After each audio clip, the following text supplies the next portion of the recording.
इंतज़ार करने वालों को अच्छी चीज़ें उनके जीवन में मिलती तो हैं, लेकिन केवल वो चीज़ें मिलती हैं जिन्हें मेहनत करने वाले छोड़कर चले जाते हैं। अब्राहम लिंकन के इस कथन के साथ मैं आपका मित्र भैरव सिंह सोलंकी आपका अभिवादन करता हूँ। मित्रों, आज मैं जिस चीज़ पे चर्चा करने वाला हूँ उसका नाम है इंस्पिरेशन, अर्थात प्रेरणा।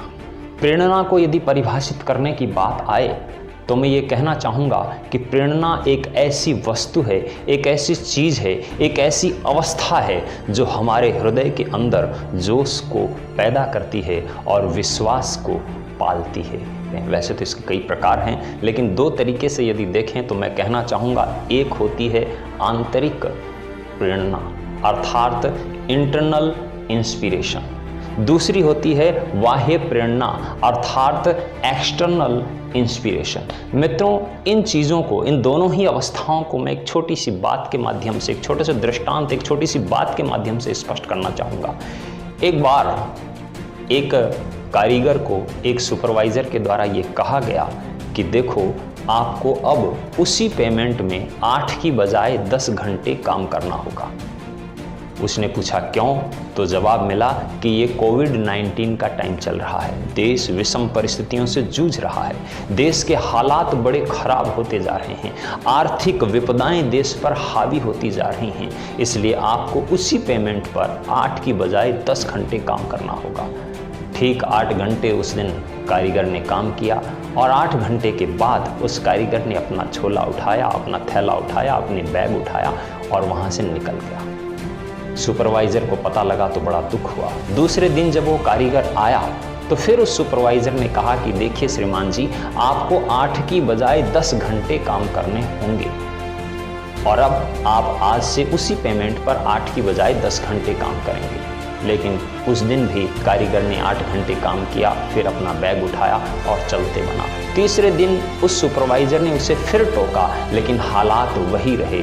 फिर मित्रों, चौथा दिन आया और चौथे दिन जब वो वहाँ पहुँचता है, कारीगर वहाँ अपने काम वाले स्थान पर पहुँचता है, तो उसे बॉस के चैम्बर में अर्थात मालिक के ऑफिस में बुला लिया जाता है और मालिक उससे बुला करके साफ साफ कहता है कि देखो भाई, तुम्हें इस विपरीत परिस्थिति में 8 की बजाय 10 घंटे काम करना होगा। यदि तुम 8 की बजाय 10 घंटे काम नहीं करोगे, इस कोविड-19 के समय में यदि तुम ऐसी अवस्था में देश में अपना सहयोग नहीं दोगे, यदि 8 की बजाय 10 घंटे काम नहीं करोगे तो तुम्हें नौकरी से निकाल दिया जाएगा। उस कारीगर ने पता है क्या किया? उसने तुरंत हाथ जोड़े और कहा, साहब, मेरे बच्चे सड़क पर आ जाएंगे, आप मुझे नौकरी से मत निकाल दीजिएगा, मैं 8 की बजाय 10 घंटे काम कर लूँगा। मित्रों, इस तरह से उसने 10 घंटे काम करने की बात स्वीकार कर ली। अगले दिन वो कारीगर फिर आया और 8 की बजाय 10 घंटे काम किया, मेहनत की, खूब जी तोड़ मेहनत की, खूब मन से काम किया और 10 घंटे के बाद जब वो जाने लगा तो उसे सुपरवाइज़र मिला जो उसे बार बार कह रहा था, लेकिन जिसकी बात का कोई असर नहीं हो रहा था। उस सुपरवाइज़र ने उससे पूछा, क्यों भाई कारीगर साहब, आपको मेरी कही हुई बात समझ में नहीं आई? तो जो कारीगर ने बात कही, मित्रों, उसे एक ही लाइन में मैं आप लोगों के बीच रखता हूँ, सारी कहानी का माजरा समझ में आ जाएगा। उस कारीगर ने कहा, साहब, मैं मानता हूँ कि आपने मुझे समझाया, लेकिन आपने मुझे उतना अच्छा नहीं समझाया, उतने अच्छे ढंग से नहीं समझाया जितने अच्छे ढंग से हमारे बॉस ने, हमारे मालिक ने समझाया। तो मित्रों, इसे कहते हैं बाह्य प्रेरणा अर्थात बाहर से मिलने वाली प्रेरणा। ये प्रेरणा भले ही भय की वजह से रही हो, भले ही भय की वजह से उस कारीगर ने काम करना स्वीकार किया हो, लेकिन मित्रों, हमारे जीवन में प्रेरणा का एक बड़ा योगदान है। आइए हम दूसरी प्रेरणा के ऊपर चर्चा करते हैं, जिसे हम कहते हैं इंटरनल इंस्पिरेशन अर्थात आंतरिक प्रेरणा अर्थात आंतरिक प्रेरणा। आंतरिक प्रेरणा की छोटी सी बात के माध्यम से मैं स्पष्ट करना चाहता हूँ। एक बार एक किशोर अवस्था की लड़की अपनी माँ को लेकर के डांस क्लासेस में रोज़ाना जाया करती थी डांस सीखने के लिए। उसकी माँ वहाँ जाकर के एक बेंच पे बैठ जाया करती थी और वो लड़की डांस की प्रैक्टिस करती थी। जैसे तैसे वो प्रैक्टिस करना चालू करती है। धीरे धीरे उसकी जो टीचर है उसे समझ में आता है कि ये लड़की पूरा मन नहीं लगा रही है, पूरी तरह से मोटिवेटेड नहीं है, पूरी तरह से अपने काम के प्रति समर्पित नहीं है, लगता है ये कहीं ना कहीं दबाव में आकर के यहाँ काम कर रही है या फिर अपनी माँ के प्रेशर की वजह से यहाँ आई हुई है। उससे उसकी ट्यूटर समझाती है कि तुम मेहनत करो, तुम डांस सीखने आई हो, तुम पैसा लगा रही हो, तुम यहाँ कोचिंग ले रही हो, तुम अच्छे ढंग से मेहनत करो। लेकिन मित्रों से समझ में नहीं आता है और फिर ये क्रम चलता रहता। अचानक 5 दिन तक वो लड़की उस डांस क्लासेस से गायब हो जाती है और फिर छठे दिन जब वो आती है तो उसे पता लगता है कि यहाँ पर एक बड़ा कंपटीशन होने वाला है और जो इस कंपटीशन का विनर होगा उसे स्टेट लेवल पे डांस करने का मौका मिलेगा। वो लड़की आती और अपने ट्यूटर के सामने आकर के गिड़गिड़ाती है, कहती है मैम मेरी बात मानिए, मुझे भी इस डांस कंपटीशन में हिस्सा लेने दीजिए।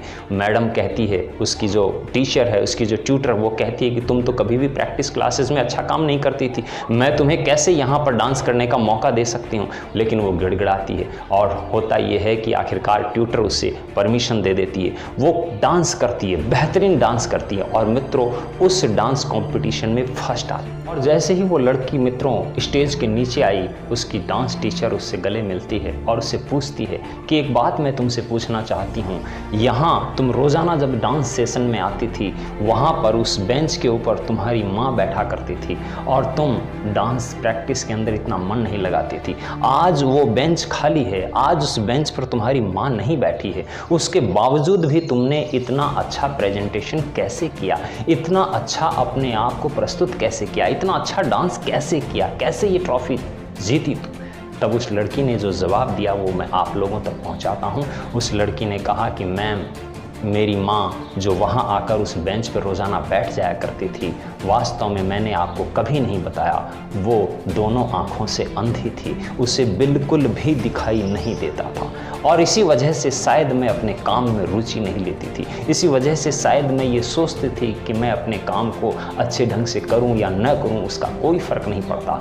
लेकिन आपको एक बात और बताना चाहती हूं, वही माँ, वो अंधी माँ ठीक 3 दिन पहले इस संसार से अलविदा हो गई है, इस संसार से जा चुकी है, अर्थात उसकी डेथ हो गई है। आज वो स्वर्ग के अंदर है और मैडम मैं नहीं चाहती थी कि मैं उसके साथ किसी तरह का अन्याय करूं, क्योंकि मुझे पता है जिस माँ को इस धरती पर दिखाई नहीं देता था, आज वो माँ उस स्वर्ग से मुझे आंखें फाड़ फाड़ कर देख रही होगी, इसलिए मैं उसके साथ अन्याय नहीं करना चाहती थी। मित्रों इस कहानी से स्पष्ट होता सीधी सी बात है, हमें अपनी आंतरिक प्रेरणा को जगाना होगा, हमें अपने आप को जगाना होगा। किसी काम के प्रति हम समर्पित होंगे तभी बेहतर परिणाम आएंगे और इस काम के लिए हमें अपने आप को अंदर से प्रेरणा जगानी होगी।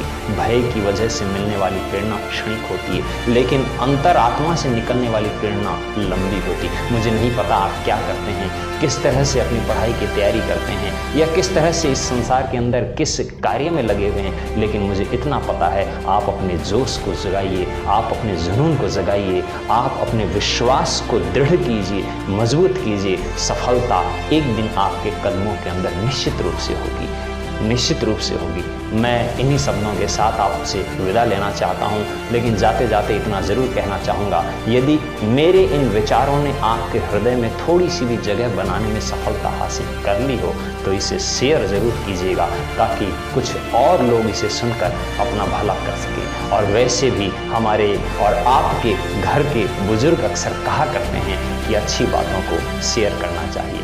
धन्यवाद। जय हिंद, जय भारत।